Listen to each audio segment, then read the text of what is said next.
Hi folks, and welcome to something completely different, because this is finally the Q&A video. I'm getting around to doing the Q&A video, so there's a review in the works.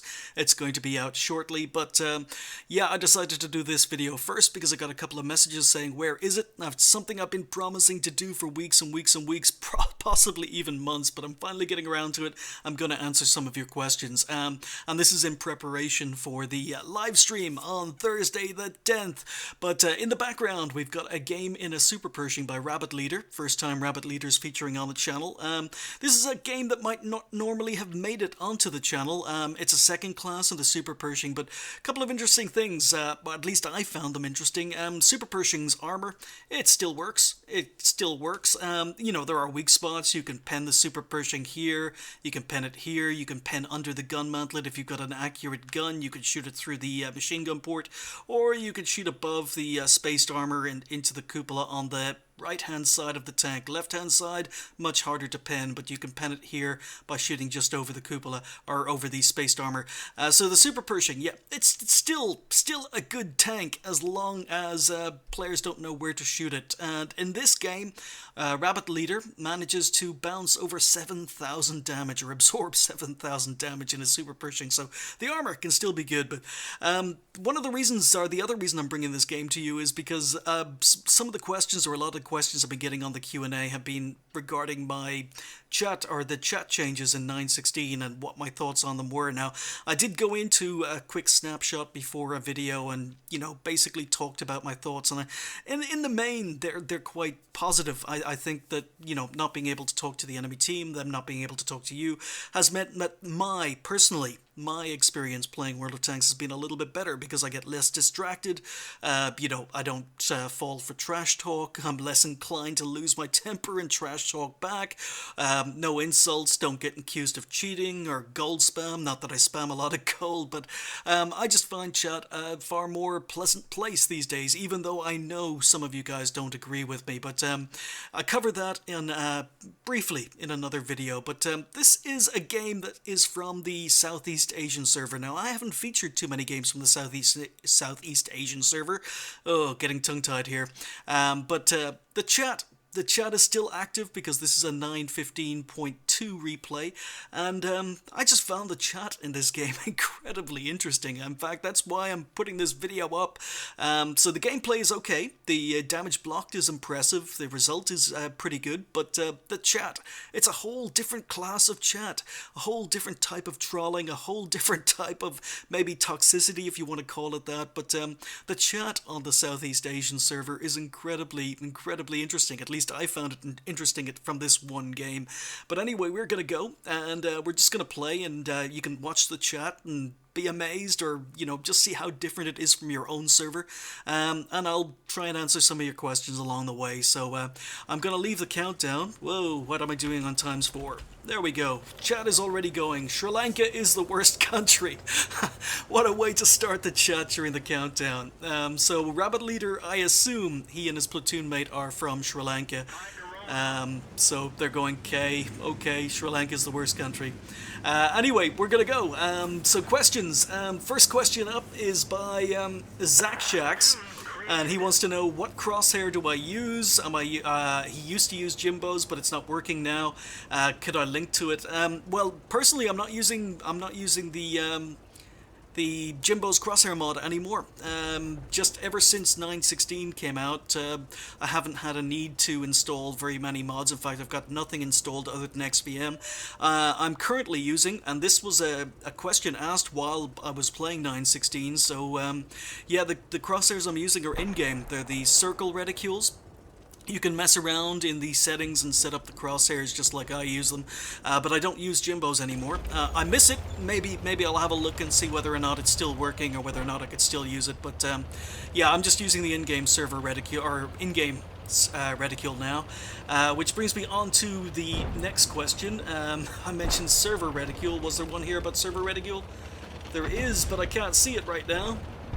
I've got all of these written down. Okay, so Zakshats, just to reiterate, I'm using the in-game reticule. Jane Cobb's Hat wants to know, what tank would I recommend as a moneymaker for players without a premium account? Well, basically it depends on whether or not you mean a premium tank or whether you mean a regular tank. What I used to do when I first started playing was I played the Panzer IV-H as my moneymaker. Before I had any premium tanks whatsoever, I played a lot of games in the Panzer IV-H at tier 5 because it's very, very hard to lose money in that tank. But if you're talking about premium tanks, basically what I do now is basically play either the Scorpion G or the IS-3A. They're two very, very good moneymakers, two competitive moneymakers.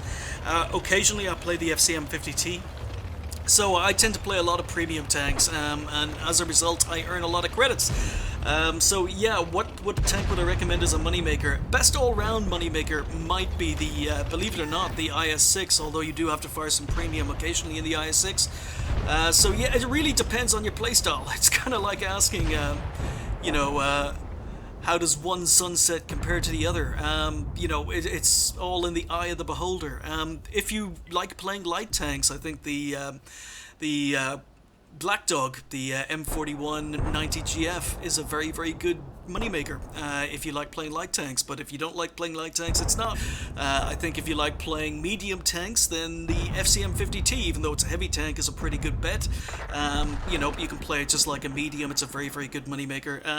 If you like playing TDs, then, you know, the SU-122-44, the SU-122S, if it's available for sale, they're pretty good moneymakers as TDs. So yeah, and then of course the Scorpion G. If you can master that tank because of the lack of armor and lack of camo rating, I think the Scorpion G is very good at money making. So really, it all depends on your playstyle. It depends on what type of tanks you like to play. But the nice thing about the number of premiums that Wargaming have in the game is that you can pretty much find a premium tank that suits you, assuming it's on sale and assuming it's available. But depending on what type of tanks you like playing, there's probably a premium there that you're going to appreciate and going to enjoy playing. So yeah, it's very hard to answer just directly what would I recommend as a moneymaker. When I feel like playing heavies, I play the IS-3 or IS-3A, and when I feel like playing just a fun tank that you can have very good results in, I play the Scorpion G. Although, as I say, the Scorpion G, it's got a very, very high skill level.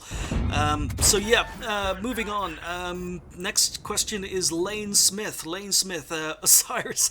Oh, this is related. How do you make so many credits? It's very, very simple.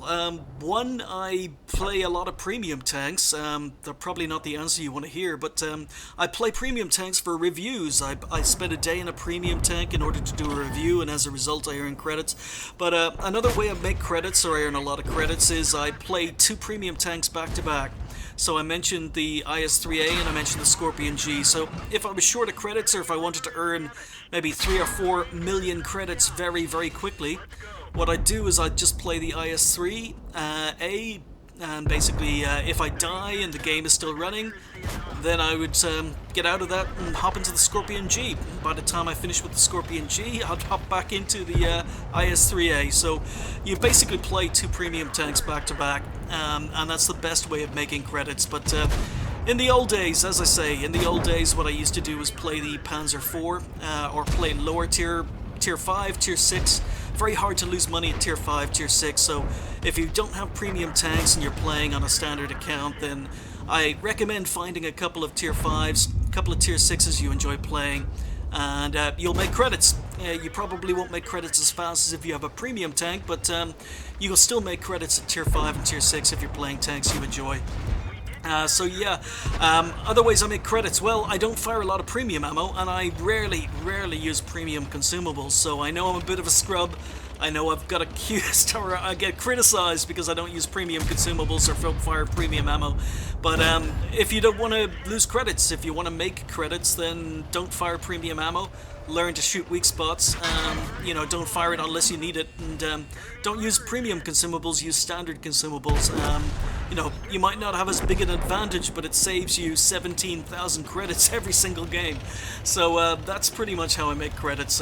Just play a lot of premium tanks. I play don't fire premium ammo, don't use premium consumables, and of course it helps. It helps if you don't or aren't terrible at the game. I'm actually watching this game as it's going on. That is some bouncing, some major bouncing. These tanks do not know where to shoot, Rabbit Leader. So yeah, it helps if you're not terrible at the game. If you can have good games, then you're going to earn credits. So yeah, that's pretty much my advice on making credits. Next question, Stephen Hanna. Do you tend to grind for mastery badges or just play a game each day in the ones you're trying to get? Well, basically, I very rarely grind for ace tanker badges or mastery badges, unless I'm just completely sick of seeing a tank in my garage. If I'm sick of seeing a tank in my garage, occasionally I'll hop into it and spend maybe half a day in it. But no, usually most of the ace tankers happen during the grind. While I'm grinding the tank, the ace will happen, or multiple aces will happen. Occasionally I finish the grind without getting the ace, and at that point, you're right, then I will only play the tank once a day. So if I haven't aced a tank by the time I'm done with its grind, then it gets its daily double, and that's pretty much it. And I focus mainly on tanks I'm grinding, regardless of whether or not they have aces. So yeah, it's not something I go out of my way to try and do or try and get. It's very, very rare I do. Moving on. Andre Shirley wants to know, what's the point of showing us tanks that we will never get? That's in relation to some of the Clan Wars reward tank videos. So what's the point in showing us tanks that most of us will never get? I think most people would like your videos of, is it worth it, tanks we can actually buy and play. It's all about knowing your enemy, Andre. You know, I've said it in videos before. If you understand the tank you are playing and you understand its strengths and weaknesses, you'll do better in that tank. If you understand the strengths and weaknesses of tanks you can possibly face on the battlefield, even if you never have a chance of actually getting that tank, if you understand its armor profile, if you understand what it's good at, what it's bad at, then you can beat them. So basically, you've got to understand the enemy as well as you understand your own tanks. It doesn't matter if you're driving a T-29 and you need to go hull down. If you come up against an IS-5, you need to know where to shoot it. So that's basically why I cover tanks that maybe even some people never get. So that's it for the replay.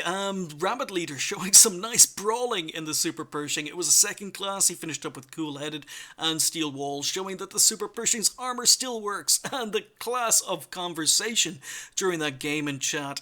Yeah, it's very, very strange, very, very strange insults, very, very strange toxicity. I don't know whether that's normal, if that's normal on the Southeast Asian server, but yeah, I don't know. You can't do that anymore, not since 9.16, but I just found the chat very, very entertaining. I found the game, Super Pershing. It's the Super Pershing. If the enemy don't know where to shoot you, then yeah, it's still very, very good. So yeah. Let's see, Rabbit Leader finished first with 2,500 damage done, 954 XP, that's pretty good. 17 fired, 16 pens, but look at this, 7,040 damage blocked with the Super Pershing's armor. And it wasn't as if he was shooting lower tiers, or lower tiers was shooting him. It was basically, he was up against KV4s, he was up against IS-6s, and they just couldn't figure out how to pen the Super Pershing. So, yeah, Super Pershing, he received 19 hits, 17 bounces, he only got bend twice. Yes, Super Pershing. Yeah, so it gets a bad rep, but I still think the Super Pershing is a good tank for a new player. If you're inexperienced and you want to get a tier 8 premium tank, Super Pershing's quite cheap as a tier 8 premium, and it's not a great tank, but it's probably more forgiving than a lot of the other premium tanks are. So it looks like Rabbit Leader was firing some premium there. He ended up making a loss of 4,000 credits with a premium account, but yeah, as I say, that wasn't about the credit earning, it wasn't about the result of the game, it was mainly about 7k damage blocked. So let's see what other replays I've got. So considering the question, what's the point of showing us tanks that most of us will never get, I picked out this next replay. Believe it or not, it was almost at random. I just picked a replay and it turned out to be the VK7201K that I covered Clan Wars reward tank recently. But we're going to go with Gentleman DZ 1991 from QSF. He's going to be showing us the VK7201 in action.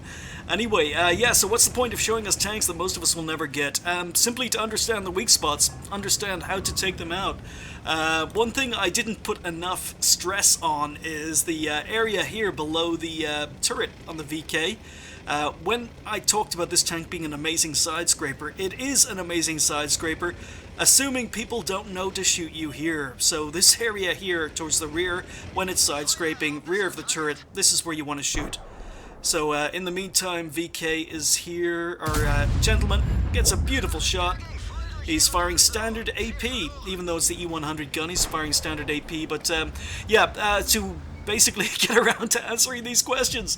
Yeah, you have to understand the enemy, have to understand enemy tanks, so, you know, even if there's no chance of ever getting your hands on a tank, oh, lovely shot, there's a very good chance you're going to face these tanks on the battlefield, so you need to know what their strengths, you need to know what their weaknesses are, you need to know how to take them out. So that's pretty much it. That's the point of showing you tanks that you might never ever get. Moving on, John Codmore wants to know, if there was no World of Tanks, would I still have made a YouTube channel, and what would have been the makeup of the major content? Oh, wow. I suppose the short answer is, if there wasn't World of Tanks, then there wouldn't be a YouTube channel. The only reason I started the YouTube channel was I was part of a gaming community. And the gaming community was very, very close. We were very, very close. A lot of players, you know, at times we had over 100 players playing games together. But it was basically Battlefield Bad Company 2. So it was a very, very tight-knit community. But Battlefield Bad Company 2 ended. Battlefield 3 came out, and what Battlefield 3 did was, it was the first DICE game that EA had a major effect on, and as a result, there was a lot of DLC, and that split the community. It meant that, you know, certain players with DLC couldn't play with certain other players without that DLC. It meant that we had to have multiple servers for various DLC. DLC could run on one server but not on another. And really, it was ended up splitting up the community, because some of us wanted to still play Bad Company, some of us wanted to play Battlefield 3. Those of us who wanted to play Battlefield 3 couldn't play with other players who wanted to play Battlefield 3 because it was based on the DLC. Wow, gentleman is doing really, really well here. And apparently, okay, two RT, our two players on Gentleman's team have just suicide.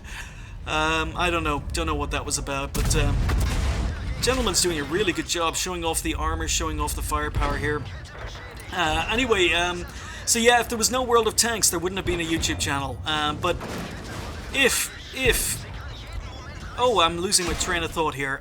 So yeah, basically, I discovered World of Tanks basically as a maybe a way of getting some of the guys to play, because we weren't playing together anymore because of Battlefield 3, because of Bad Company.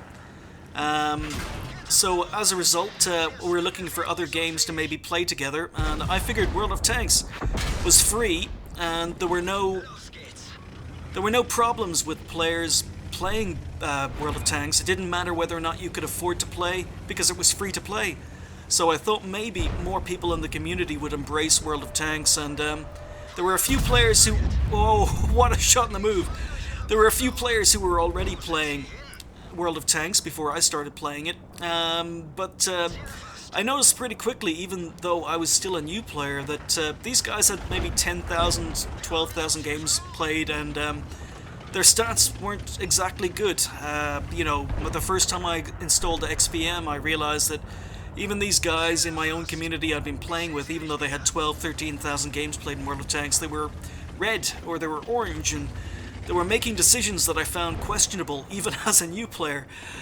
So I decided to start the YouTube channel basically as a way of introducing people in my community to the game, maybe help them improve, and that's where it came from. So yeah, if there was no World of Tanks, there wouldn't be a YouTube channel, but if I were to start a YouTube channel that wasn't World of Tanks based, it would probably be a channel based around indie games. This is wonderful play by Gentleman DC. Wonderful, wonderful play. using his armor, he's done a lot of damage. I don't have the hit logs here. But really, really well played. Oh, what's going to happen here?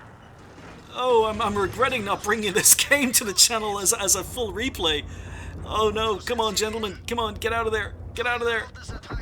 No! Oh, he survived. He's going to get more damage done. He is, oh wow. So yeah, I'd probably make a YouTube channel based around indie games. I love all games, but I particularly love indie games. I love small development studios. I love small developers. They have some really, really interesting ideas. So I've brought some indie games to you before, and I will be bringing more indie games in the future to you. Is this the end for DC? Look at the engine power. Wow, he's able to push the IS-7 back up, save himself. Oh, I'm so interested in this game. So yeah, I'm going to be bringing a couple of indie games to the channel in a couple of a couple of weeks. There are 2 indie games I've been playing or have played recently that I thought were excellent. Really, really good. So as a result, I'm going to be bringing a Discover series, just like I did with This War of Mine, regarding those 2 games. And gentlemen, doing really, really well here. But John, yeah, thank you for the question. Without World of Tanks, there'd be no YouTube channel. But if I was to start up a new YouTube channel, or start up from scratch, it would probably be focused on indie games. Just games I enjoy playing, as opposed to reviews. Because you can review games that really you don't enjoy playing, but I like talking about games I enjoy playing, spending hundreds of hours in. So there are 2 of those coming up on the channel over the next couple of weeks. Moving on, Adam Harding, will you ever do any console what videos? Yeah, I'm not a console player. In fact, in my entire life, I've only ever owned one console, which was the original PlayStation. I bought that simply to play one game. I bought it to play Final Fantasy VII. I saw my brother playing Final Fantasy VII on the PlayStation, so I went out and bought my own PlayStation, bought my own copy of Final Fantasy VII, spent about 3 months playing that game non-stop, beat it, completely beat it, did everything that was possible to do in Final Fantasy VII, and then gave the PlayStation and the game to my younger brother. So I gave it away after 3 months. So yeah, I'm a PC. I've been into PCs ever since I was a kid.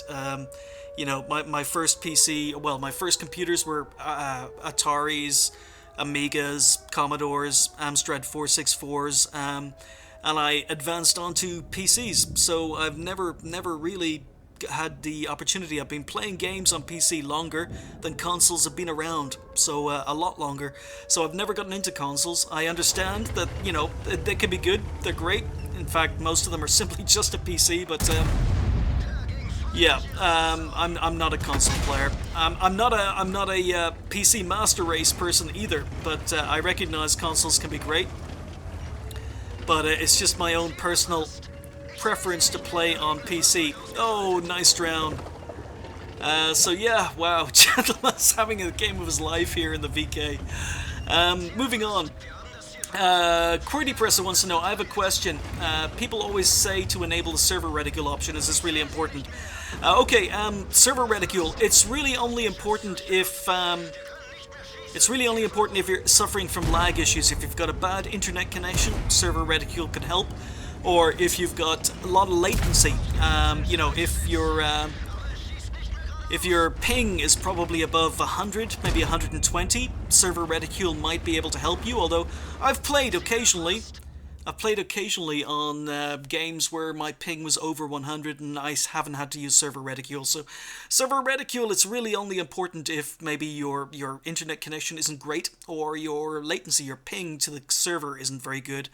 Certainly if I had a ping over 120, 130, 140, maybe even 150, I'd be using the server reticule, but most of the time you probably don't need it. But if you find yourself missing shots, or shots going where you're not actually aiming, you know, maybe 10, 15 degrees away from where your gun is pointing, then you probably need server reticule. But other than that, I don't use it. So really, really entertaining game. I was so distracted there. I kept on losing my train of thought trying to answer your questions because I was just watching Gentleman play the VK. And believe it or not, that was only a first class. He finished with a steel wall, high caliber. Unfortunately, it was a defeat, but Gentleman did 8,139 damage in that game, 3 kills, 715 XP. So he did earn some heroic medals. So how did he do? So he finished up with 1197 overall. So that would have been 715 plus 425. So yeah, around 1100 XP for that game. 8K game in the 7201K, which I covered recently as a Clan Wars reward tag. So yeah, it looks awesome. It does when you're playing it to its strengths: side scraping, angling. Players aren't shooting your weak spots. He pointed the front of his tank towards enemies, bounced a heck of a lot. He got hit 31 times, believe it or not. 31 times and 20 non-pens. And a lot of those penetrations were people firing HE. So 11 shots fired, 11 hits, 11 pens, but 31 hits is impressive. He bounced 6,500 with 6,500 damage with his armor, and he ended up he had to fire a couple of premium rounds. Wasn't playing with a premium account, but he still, wasn't too bad a loss. 6,790 credits, but very, very impressive VK7201 game. So yeah, that was just getting back to an earlier question about what's the point of learning tanks, or talking about tanks that people will never get, because you've got to beat them. You've got to figure out how to beat them. So the VK7201, you got to get to its side, you got to get to its rear, or if it's side scraping, you got to shoot it just under the turret. But anyway, so yeah, last question was server reticule. I don't know how much more. I'm doing too much talking and watching too many of these games, but let's move on to another game, maybe on another video.